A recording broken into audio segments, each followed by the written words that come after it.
বাংলাদেশের প্রধান রাজনৈতিক দল বিএনপি এই জুলাই সনদ নিয়ে যে বক্তব্য দিয়েছে, ঐকমত্য কমিশন সম্পর্কে বলেছে, তারা ঐকমত্য তৈরির বদলে অনেকের সুপারিশ করেছে। গুরুতর অভিযোগ। এই ব্যাপারে ঐকমত্য কমিশনের একটা ব্যাখ্যা দেওয়া উচিত, অথবা বিএনপির সাথে মত বিনিময় করা উচিত যে কোথায় কোথায় এই মত পার্থক্যটা কেন।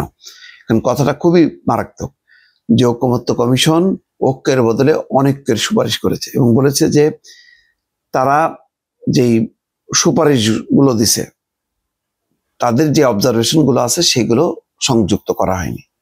বলছেন যে ঐকমত্য কমিশন যে সুপারিশ দিয়েছে তাতে অনেকগুলো অসঙ্গতি দেখছে বিএনপি। দলটির নেতারা বলছেন ঐকমত্য কমিশনে আলোচিত হয়নি, ঐকমত্য হয়নি, যে বিষয়ে আলোচনা হয়নি এবং ঐকমত্য হয়নি এমন বিষয়েও এতে সংযুক্ত করা হয়েছে। সুপারিশগুলোর সঙ্গে সংযুক্তিতে ভিন্ন মতের কোনো উল্লেখ নেই। সুপারিশে যেসব সুপারিশ করছে তাতে কোথায় কোথায় তাদের ভিন্ন মত আছে, সেইটার যে সংযুক্তি সেটা নাই। এই বিষয়ে গতকাল বিএনপির স্থায়ী কমিটির সদস্য আমির খসরু মাহমুদ চৌধুরী এবং সালাউদ্দিন আহমেদ পৃথকভাবে প্রতিক্রিয়া জানিয়েছেন। সালাউদ্দিন আহমেদ আইন উপদেষ্টার সঙ্গে দেখা করার পর সাংবাদিকদেরকে বলেছেন যে জাতীয় ঐকমত্য কমিশন জাতীয় ঐকমত্য প্রতিষ্ঠার বদলে জাতীয় অনৈক্য প্রতিষ্ঠার একটা প্রচেষ্টা গ্রহণ করেছে। তিনি বলেন যে জুলাই জাতীয় সনদে রাজনৈতিক দলগুলো স্বাক্ষর করেছে, সেই স্বাক্ষরিত সনদ বহির্ভূত অনেক পরামর্শ বা সুপারিশ সনদ বাস্তবায়নের আদেশের খসড়ায় যুক্ত করা হয়েছে। তার মানে রাজনৈতিক দলগুলো বাইরে ও কমিশন কিছু তাদের নিজস্ব চিন্তা ভাবনা মতামত সেগুলো যুক্ত করা হয়েছে। জুলাই জাতীয় সনদ বাস্তবায়নের লক্ষ্যে গণভোট আয়োজনের বিষয়ে কমিশনের সুপারিশে জাতীয় সংসদ নির্বাচনের আগের নির্বাচনের দিন বা আগের যে করা যেতে পারে। এই বিষয়ে সালাউদ্দিন আহমেদ বলছেন হয়তো বা রাজনৈতিক দলগুলোর মধ্যে সমস্যাটা নিয়ে আবার আলোচনা হতে পারে। এখানে একটা নতুন বিষয় সংযুক্ত করা হয়েছে যে সংবিধান সংস্কার পরিষদের নামে একটা আইডিয়া এখানে সংযুক্ত করা হয়েছে। সংবিধান সংস্কার পরিষদ, যেটা আগে জাতীয় ঐকমত্য কমিশনের কখনো টেবিলে ছিল না, আলোচনা হয়নি, এই বিষয়ে কোনো ঐকমত্য হয়নি।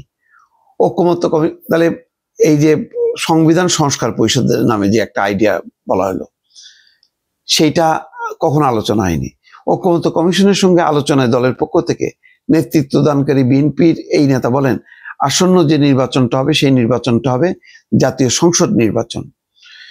এখন সেই সংসদ সদস্যদের যদি সংবিধান সংস্কার পরিষদের কার্যক্রম পরিচালনা করতে হয় সেটা তো জাতীয় সংসদের সিদ্ধান্ত নিতে হবে।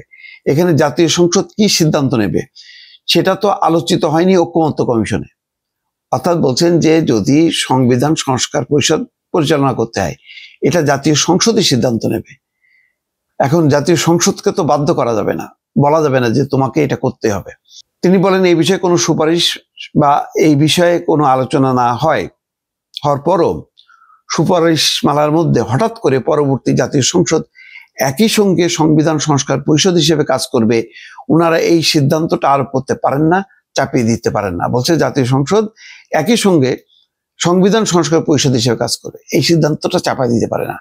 এই সংবিধান সংস্কার পরিষদের বিষয়টা সিদ্ধান্ত নেবে হচ্ছে জাতীয় সংসদ। সবচেয়ে বড় কথা হলো গুরুত্বপূর্ণ এই বিষয়গুলো আলোচনা ছাড়াই এটা সংযুক্ত করেছে, এইটাই সালাউদ্দিন আহমেদের তীব্র বিরোধিতা। একইভাবে আমির খসরু মাহমুদ চৌধুরীও কিন্তু বলেছেন এখন এই যে মতো একটা প্রধান দলের এরকম ভিন্ন মত, এটা তো আলোচনার মধ্য দিয়ে শুরু হওয়া উচিত। এটা যদি না করা হয় তাহলে বড় ধরনের কিন্তু একটা ফাটল হবে এবং ওই যে ঐক্যের বদলে একটা অনৈক্যের একটা নতুন আবহ তৈরি হবে। দর্শক।